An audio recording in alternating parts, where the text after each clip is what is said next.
Hey guys, Eric Sargent, General Manager at Ed Martin Toyota in Noblesville, Indiana. I want to take a minute and show you a 2021 Heritage Edition Land Cruiser in magnetic gray metallic.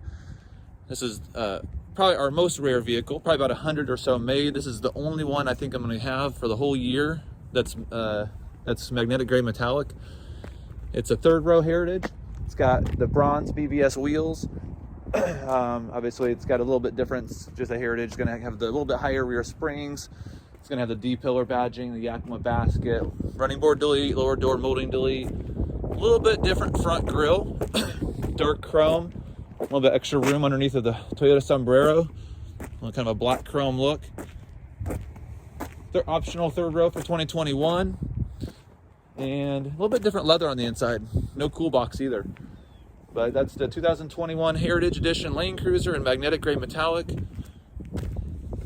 Odd color combination with the bronze wheels, but I love it.